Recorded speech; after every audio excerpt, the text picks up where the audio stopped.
Çocukluğumuzda duygusal ihtiyaçlarımız pek duyulup görülmediyse, kaotik, stresli bir aile ortamında büyüdüysek, bazen bazılarımız çareyi kendi kabuğuna çekilmekte, yokmuş gibi davranmakta buluruz.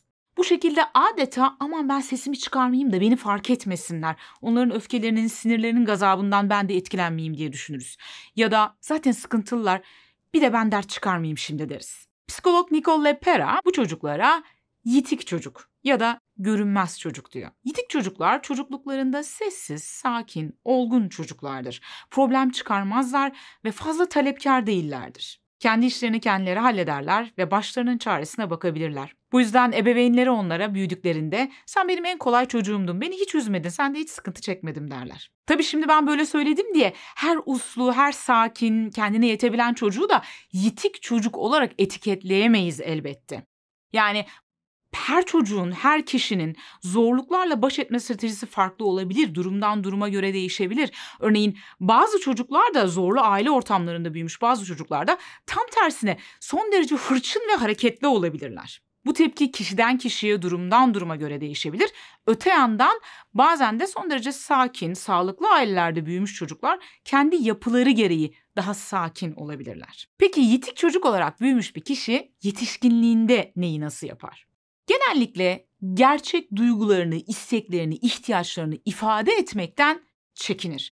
Kendi duygularını, ihtiyaçlarını bastırmaya, ihtiyaçsızmış gibi görünmeye o kadar alışmıştır ki bir süre sonra hakikaten de gerçek duygularıyla bağlantısı kopabilir. Yani şu anda ne hissediyorsun, neye ihtiyacın var gibi bir soruya hiç ya da ben de bilmiyorum ki ne istediğimi diyebilir. Yardım istemek, kendi ihtiyaçlarını ifade etmek sanki ona uyumsuzlukmuş gibi gelir. Bu yüzden büyüdüğünde de ihtiyaçsızmış gibi davranır. Farkında olmasa da ihtiyaçlarını ifade ettiğinde, isteklerini söylediğinde sevilmeyecekmiş, kabul edilmeyecekmiş inancına sahiptir. Ve bu inanç zihnine yerleşmiştir bir kere. İlişkilerinde diğer insanlara sınır koymakta, gerektiğinde hayır diyebilmekte zorlanır. Çatışma durumları, bir şekilde birileriyle çatışmak zorunda kalmak onun için çok korkutucudur. Dolayısıyla birileriyle çatışma pozisyonuna düşmektense her şeyi yapar, herkesi memnun etmeye çalışır. Aşırı stres durumlarında kilitlenir, içine kapanır. Peki bu şekilde büyüdüysek ne yapalım? Şu anda hayatımızı nasıl daha kolay bir hale getirebiliriz? Bununla ilgili ipuçlarını biraz konuşalım isterseniz. Değişebilmenin ve gelişebilmenin ilk adımı fark etmek diyoruz hep. Eğer ben de yitik çocuğum galiba diyorsanız, şu anda gerek kendinizle olan ilişkinizde, gerekse diğerleriyle olan ilişkilerinizde bunun etkilerini somut olarak nerede görüyorsunuz? Bunları lütfen şöyle bir gözden geçirin ve fark ettiğiniz düşünce ve davranış kalıplarınızı yazın. Somut örnekler belirleyin kendi hayatınızdan. Örneğin, ya ben hakikaten fark ettim de kimseden yardım isteyemiyorum. Her şeyi tek başıma halletmeye çalışıyorum. Sanki yardım istersem diğerleri beni yargılayacaklarmış gibi hissediyorum. Olabilir. Bunu yazabilirsiniz. Ya da ya evet ben gerçekten de ne istediğimi, ne hissettiğimi tam olarak bilemiyorum. Sanki kendimle bağlantım kopukmuş gibi geliyor. Olabilir. Kendinizde fark ettiğiniz yitik çocukla ilgili düşünce ve davranış kalıplarını yazmak, bunları somut olarak görmenizi kağıt üstünde ve bunlara dair bir farkındalık kazanmanızı sağlayacak. Ve böylelikle bir dahaki sefere tekrar alışkanlıkla bu şekilde böyle düşündüğünüzde ya da davrandığınızda kendi kendinizi kontrol edebilme ve davranışlarınızı düzenleyebilme şansına sahip olmanıza yardımcı olacak. Efendim değişme ve gelişme yolunda ikinci adımımız artık bir yetişkin olduğumuzu fark etmek ve buna uygun davranmak. Neyi kastediyorum? Birçoğumuz fiziksel olarak yetişkin gibi gözüksek de aslında tepkilerimiz, kafamızın içinden geçen duygular, düşünceler çoğu zaman bir çocuğunki gibidir. Ve çoğumuz o dönemde yani çocukluk döneminde zorluklara karşı geliştirdiğimiz o baş etme stratejilerini yetişkinlikte de kullanmaya devam ediyoruz. Örneğin duygusal olarak olgunlaşamamış, çocuk kalmış yetişkinler mesela ilişkilerinde bir sorun yaşadıklarında, bir sıkıntı yaşadıklarında küsebilirler. Tıpkı bir çocuk gibi. Duygularını, düşüncelerini ifade etmeyebilirler, kendi içlerine çekilebilirler. Ya da bazen hırçınlaşıp diğerlerine saldırabilirler. Yani diğer insanları suçlayabilirler. Kendilerini kurban rolüne sokup isyan edebilirler mesela.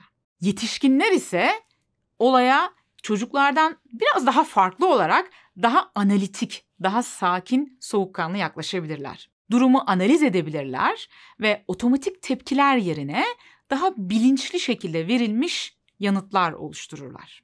Artık yetişkiniz, büyüdük ve artık sahip olduğumuz tek ilişki ağı belki de toksik olan o aile sistemimiz değil. Artık başka ilişkilerimiz var ve bu ilişkilerin her biri başka dinamiklere sahipler. Ve bu yeni ilişkilerimizde ihtiyaçsızmış gibi davranmak, sorun çıkmasın diye göze batmamaya çalışmak, yokmuş gibi davranmak, yük olmamaya çalışmak. Herkesi her durumda memnun etmek zorunda değiliz. Kendi isteklerimizi, ihtiyaçlarımızı ifade edebiliriz, kendimizi ortaya koyabiliriz ve tüm bunlarla birlikte sevip sevilebiliriz. Bu konuyla ilgili, yani ilişkilerde sınırlar koyma ile ilgili eğer yardıma ihtiyacınız olduğunu düşünüyorsanız, kanalımda oynatma listeleri bölümünde ilişkilerde sınırlar başlıklı oynatma listesindeki videoları izleyebilirsiniz. Orada daha detaylı bilgiler bulabilirsiniz.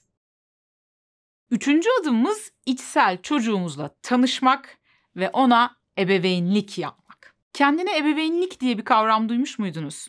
Bu kavram aslında çocuklukta ebeveynlerimizden ihtiyaç duyup da alamadıklarımızı yetişkinlikte kendi kendimize vermekle ilgili bir kavram. İyi de bunu nasıl yapacağız diyorsanız, güzel bir rehber içsel çocuk meditasyonu olabilir. Kanalımda bu meditasyona ulaşabilirsiniz. Linkini aşağıda yorumlara da ekledim. Çok etkili ve her yaptığımda beni gözyaşları içerisinde bırakan, fakat sonrasında kendimi çok daha iyi hissetmemi sağlayan bir meditasyondur. Bu meditasyonda çocukluk versiyonumuzla buluşup onunla konuşuyoruz, ihtiyaç duyduklarını ona vermeye çalışıyoruz. Dördüncü adımımız, şimdiye kadar bastırmış olduğumuz duygularımızla, ihtiyaçlarımızla, kendimizle aslında tekrar bağlantı kurma adımı. Çocukluktan itibaren etrafımızı gözlemleyerek kabul görmeyeceğini, eğer onları yaparsak, bunları hissedersek sevilmeyeceğimizi düşündüğümüz için bastırdığımız bazı duygularımız, ihtiyaçlarımız ve özelliklerimiz var. Ve onları bastırmaya o kadar alışmış bir durumdayız ki şu an yetişkinliğimizde artık onlara sahip olduğumuzun farkında bile değiliz. İşte o bastırdığımız, yok saydığımız yönlerimizle tekrar buluşmak, onları fark etmek ve onları kucaklayabilmek aslında değişme ve gelişmeyi sağlayacak en önemli ve en büyük adım. Zaman kısıtlamamız olduğu için bu tekrar kendinle bağlantı kurmak, kendi duygularını tekrar fark edebilmek, bunları isimlendirebilmek, bunlarla birlikte kalabilmekle ilgili becerileri tabii ki bu videoda anlatamıyorum. Çünkü o oldukça uzun bir konu. Ancak eğer bu konuda ben kendimi geliştirmeliyim diyorsanız, Udemy'de bununla ilgili bir eğitimim var, duygusal zeka başlıklı. Bu eğitime de dileyenler ulaşabilirler. Bu eğitimin linkini de aşağıya bırakıyorum. Aşağıdaki linkten indirimli bir şekilde bu eğitime ulaşabilirsiniz. Kendimiz üzerinde çalışmaya başladıkça, kendimizi daha yakından tanıdıkça, duygu, düşünce ve davranışlarımızın altında yatan asıl dinamikleri görmeye başladıkça ve bunları reddetmeyip, bunları bastırmayıp, aksine onları kucakladıkça bedensel ve ruhsal açıdan çok daha sağlıklı oluyoruz. Bu yolculukta, yani kendimizle tekrar tanışma ve barışma yolculuğunda size yardımcı olabilecek videoların linklerini en başa sabitlediğim yorumda bulabilirsiniz. Bu videodan sonra onları da izlemenizi ve videolarda anlatılan teknikleri pes etmeden düzenli bir biçimde uygulamanızı tavsiye ediyorum. Bunu yaptığınızda bir süre sonra kendinizi çok daha iyi hissetmeye başlayacaksınız.